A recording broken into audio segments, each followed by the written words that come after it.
Founded in 2016 in an old World War II munitions factory in the Brisbane suburb of Salisbury, this is Ballistic Brewing, one of the largest independent breweries in Queensland. Currently with 5 locations, Ballistic pride themselves on being family friendly and community minded. It has a history of making interesting, full flavoured, hoppy pale ales that excite everyone from beer aficionados to casual drinkers. Lachy Crothers is the head brewer and the heart and soul at Ballistic. He knows everything about beer. He thinks about beer. He breathes beer. He dreams about beer. So we thought we'd talk to him about beer. Lachy, welcome. Hi, Jeremy. You spent some time as a brewer in the UK. And the I did. Brits obviously like their beer warm and their pies cold. Yes. What made you come back? Living in the UK, actually, I was having a lot of fun brewing there. It was actually my wife who was sick of the weather. She wanted to go somewhere sunny, and we had an opportunity to do something in Brisbane which sort of ticked both boxes, so we ended up here. Okay, well, good. And many people dream about opening a brewery, but obviously you've done it a couple of times now. Yeah. What's my advice? Don't do it. Yeah. What was your original philosophy and vision for Ballistic? Yeah, so when we started Ballistic, it was kind of like, I'd love to say that everything we've done was really well planned from the beginning, and we did have a plan and an idea, but I think it was more of a let's build a brewery in a shed and sort of make some beer. It was kind of, and then we made some beer and we're like, now we've got to sell some beer, and so it sort of rolled on from there. And I think what really propelled us forward was the support of our community.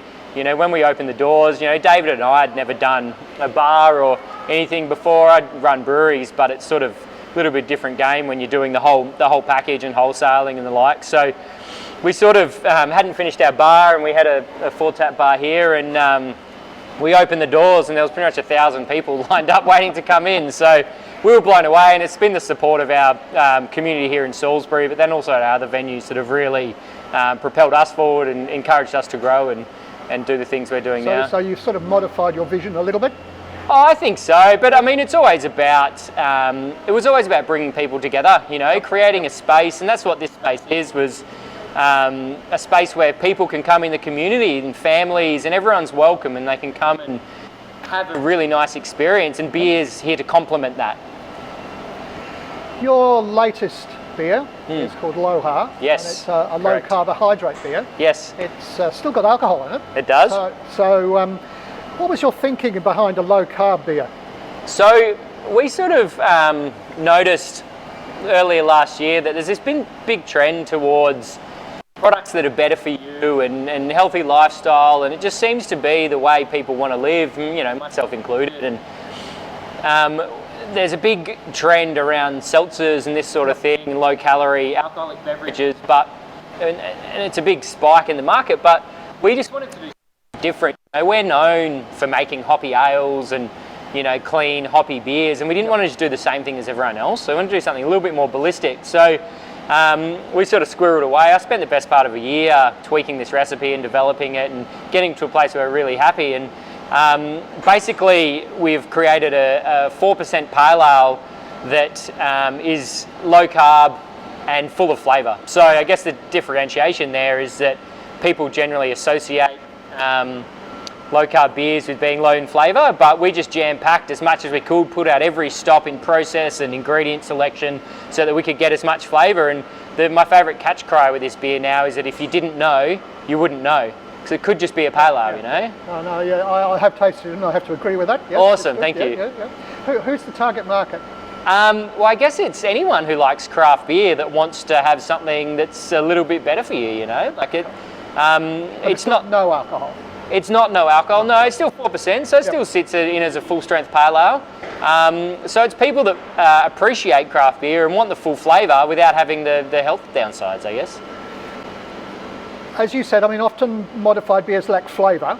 You know, you reduce the alcohol, you take the calories and the carbs out, but not in Lachy. Can you tell us why that's the case? Yeah, How have you managed to keep it? I mean, we, being a pale ale, I guess, allowed us to lean into some other ingredients that aren't typically in low carb beers. Low carb beers are typically lagers, commercially brewed lagers, which just renowned for having low flavour, I guess, in general, stylistically. So we approached it from a different angle and leaning into what we're good at, which is making hoppy beers. And it was through grain selection. We chose some malts that have a little bit more grainy flavour without being sweet. It's like toastiness that adds body. We worked really hard on the water chemistry to get that to fill the body out. And then there's like lots of hops which add that like bright, fresh fruitiness that's sort of the staple of a pale ale style. And so bringing all that together, the biggest challenge for us was getting the balance right. When you've got no carbohydrates and no residual sugar in a beer, it can throw the balance out. So it was really about turning the screws on every little element just to make sure we got that balance perfectly right. Well, you've certainly got the balance right. It's very good. Where did the name come from? We spent months going around in circles about a name for this beer. We actually had a really good one that was we couldn't use for IP reasons. So we were dead set on it. We're all doing it. And then, that came up and we had to scrap it. And at the last minute, we're like, oh, what are we going to do? I think I was sitting on the couch at home. We've got a fairly famous beer called Hawaiian Haze. So I was just looking at lists of words to do with Hawaii and came up with Aloha. And I'm like, that's kind of cool, but it's not really a Hawaiian beer. So then we're like, Aloha. It's unique, so there's no IP reasons, and it sounds like low carb, Aloha. It's kind of fun, and that's sort of how we settled on it. So, yeah. That's excellent. Ballistic now have 5 locations throughout Queensland. Yep. How important is it to have local breweries, local environment? Absolutely. It's super important. We try and fly the flag for fresh beer. Beer's always better fresh. There's a few exceptions to that rule with barrel aged stuff and stouts, but typically most beer is better fresh. And so when I travel as a tourist, always drinking beer that's fresh in every town, and we wanted people to be able to have that brew pub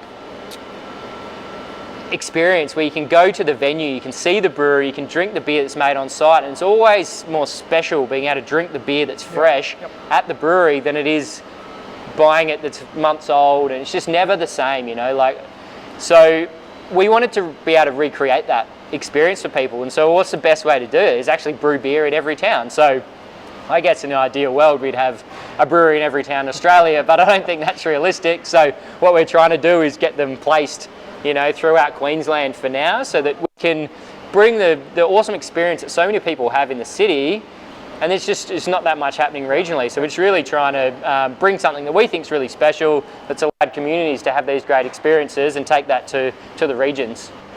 There's quite a few breweries, pub breweries and local breweries with facilities for people to come and look at. Yeah. What makes Ballistic different? What's your differentiation? Well, I guess for us it's all about the experience in the brew pub. It's all inclusive. We're not really precious about beer, and that we think anything we do is exclusive to certain demographics. My favourite saying is that beer's for drinking. Yeah. It sounds really silly and it sounds like so obvious, but I think a lot of people miss the point. Beer it should balance, and it should bring something to a social experience more so than it should be dominating or be the focal point necessarily. As you say, beer's for drinking, but obviously people like to have something to eat when they're drinking. Now, you don't actually have restaurants as such, but you allow food trucks to come. Yeah, we do. How does that combination work? Yeah, so it's it's an interesting combination here. Particularly, we get food trucks every weekend, and we try and work with the best ones. We get the people that we like, so supporting people we like with good food and great food. It is a challenge, but we do have a kitchen at our Springfield venue, so it's a full pub, gastro pub down there, and our West End venue also has a kitchen. So it's sort of about just trying to find the best stuff that's going to match and add to the experience. Have you got plans for more at the moment? So we'd love to do more in the future, but it's just seeing what comes up. And if they ever open the border, will you cross it?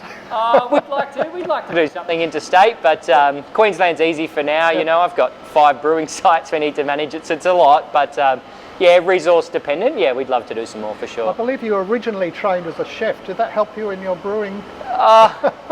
Well, to say I trained as a chef is probably a stretch of the imagination. I think there's a bit of mayo on that.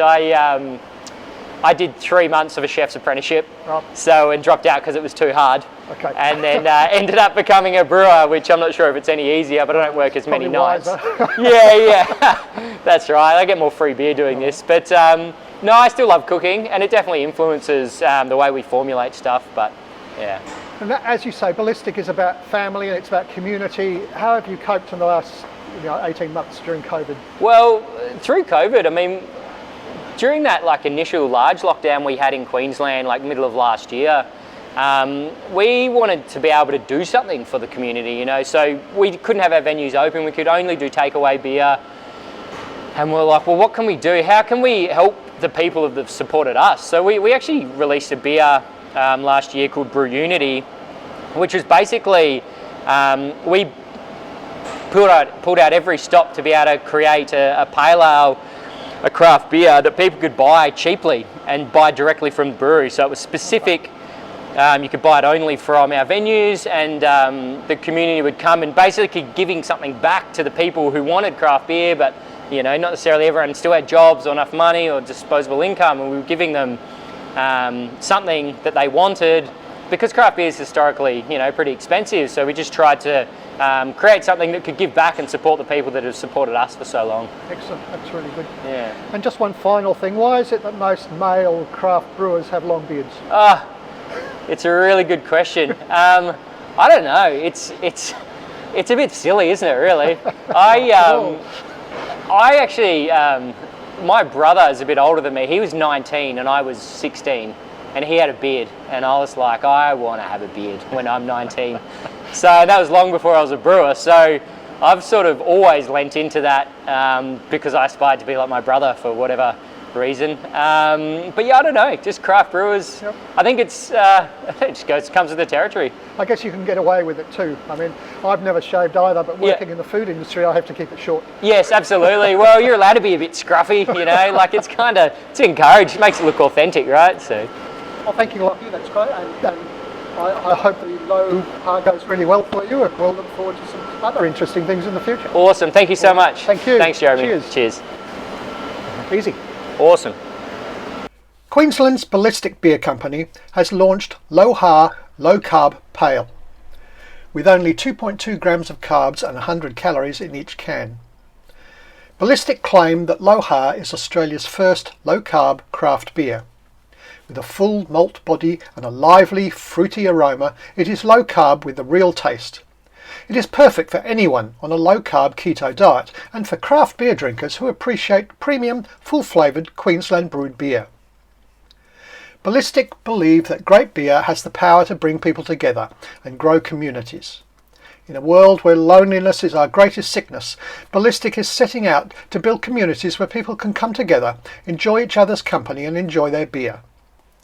Their dedicated team of beer lovers come from all walks of life, but share one purpose: to give you the best beer and the best of times. The core range of Ballistic beer, including low-har, is available from good bottle shops, including Dan Murphy's, on premise and at Ballistic's own venues in Salisbury, Springfield, West End, Bargara and on the Whit Sundays. For more information, go to ballisticbeer.com